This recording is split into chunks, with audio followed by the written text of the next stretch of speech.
Once the caravan has found its rhythm, the linen won just so. The chords counted and tied, the stride calm and even. The next question rises like moon itself.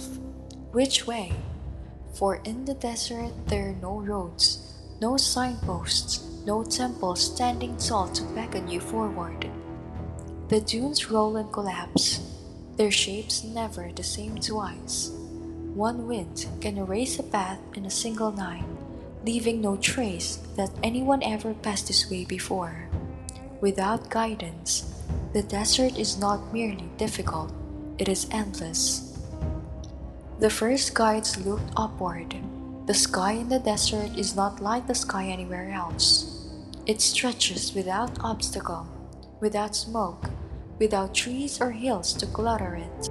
Each star is sharp as a pinprick, so bright you can almost feel its own light on your skin. And the Egyptians knew them like old friends. Orion's belt, 3 stars in a row, pointed steadily west, no matter how the dunes shifted beneath. Sirius, the dog star, rose in the east before dawn, heralding not only the Nile's flood, but the directions of travel. The arc of the constellations was the kind of script, a map written across the heavens that could be read as easily as a papyrus once you had learned the letters. To walk by starlight was a comfort in itself. The air cooled, the sand firmed, and above your head stretches a compass that no storm could bury. A guide might lift his hand and trace a line from one star to another, showing an apprentice how Orion's belt aligned with the curve of the Milky Way, leading towards the well at Takla or the cluster of palms at Siwa. To an outsider, it might seem like magic, but to those who crossed the Sahara often, it was no more mysterious than following the Nile's current. But stars are not always visible. Clouds can cover them, or dust storms can blur them into a pale haze. And so the guides learn to read the desert itself. Dunes are not random. They are shaped by the wind. Their long backs face one direction, their steep slopes another. By watching how ripples align in the sand, a man could tell where the wind had blown strongest and chart his course accordingly. A small stick planted in the ground at dawn threw a shadow that crept slowly, steadily, marking the sun's path. Even without the heavens, the earth itself whispered directions. And still, the desert demanded more, for journeys were long, and memory had to be carried as carefully as water. The guides marked their routes with cairns, small stacks of stone that stood out against the sand, silent markers that said, "This way." In places where no stone can be found, bones of camels or goats were set upright, not as trophies, but as warnings and waypoints. Here the water ran low. Here a storm split the caravan. Memory maps were not made on paper, but in story and song. 3 days past the black rock, shaped like a lion, turn when Orion's shoulder touches the horizon. The words might sound like a poetry, but in them were survival itself. One guide tells of a crossing where the stars were hidden for 10 nights. The wind howled, the dunes shifted, and the men began to panic. But he remembered the slope of a ridge he had seen years before, the curve of its crest and the shape of a lone acacia clinging to its side. He found it again, half buried now but still there, and from it he knew the direction of the next well. Memory, sharper than any tool, saved them. This is the truth of a desert navigation. It is not one skill, but a weaving of many. Stars, shadows, winds, stones, bones, memory.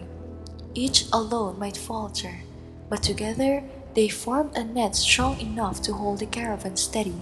To lose the way was to lose life. To keep it was to move, step by step, toward survival.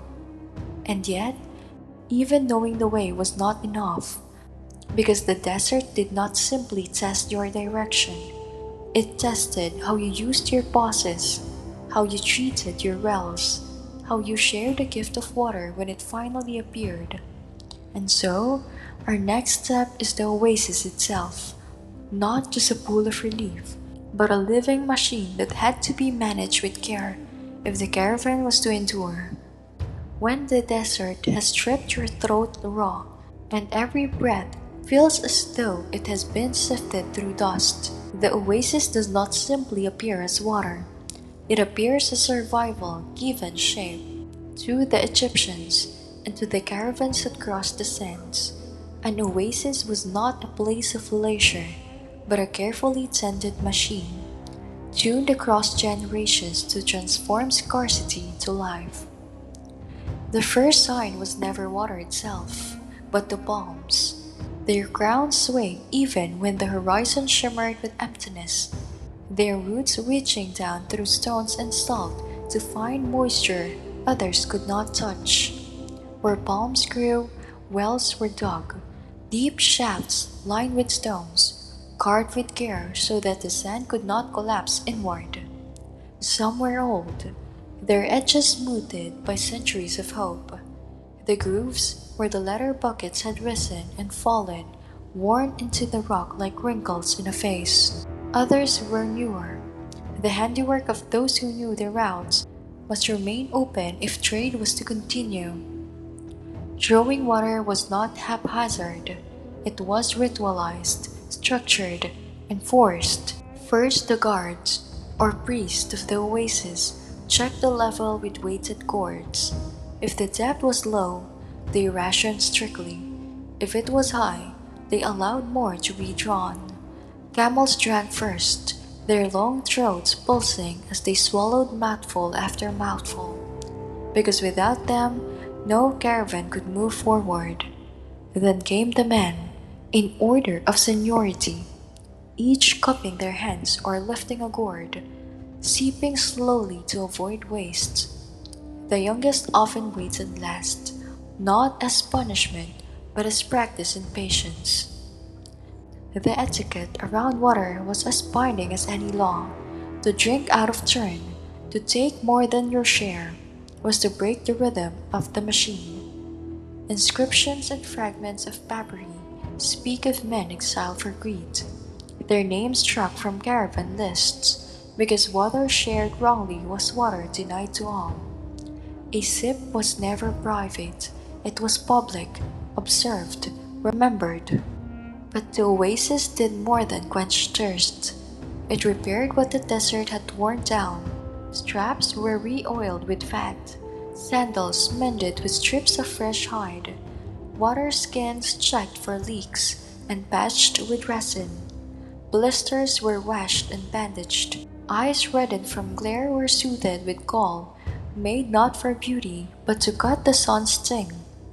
Even the camels had their calluses inspected, their loads adjusted. In the desert, small frictions grow large. To ignore a sore strap today meant losing a piece tomorrow. Trade, too, happened here, quiet and small, but vital. A handful of dates might buy an extra measure of salt. A strip of linen might be exchanged for a jar of honey, its sugar more sustaining than coin. These margins mattered. A caravan that reached an oasis with abundance might leave lighter but safer. Its wealth redistribute into calories and hydration that no treasury could match. And through all of this, time was kept carefully. An oasis could not be emptied in a single visit. Wells needed hours, sometimes days, to seep full again from the deep rock. Stay too long, and you risk exhausting not just your supply, but the supply of those who would follow. Leave too soon, and you risk stepping back into the desert with skins too light.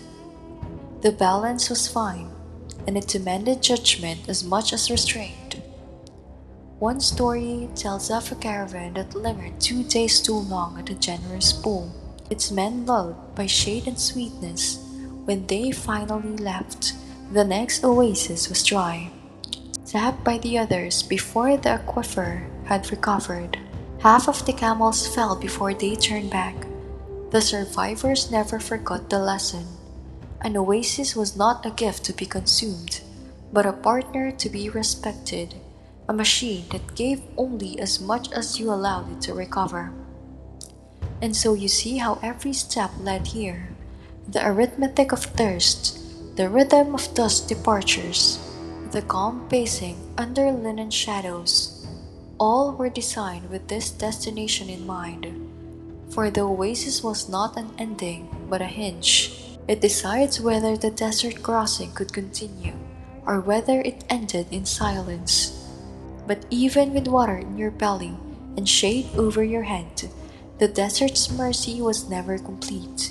For beyond the palms and the wells waited its cruelties, storms of sand that erased the world, mirages that lured the thirsty, creatures hidden under stone, and the choices no map could solve. And so the next challenge begins. In the hour where the wind rises and the desert bares its teeth,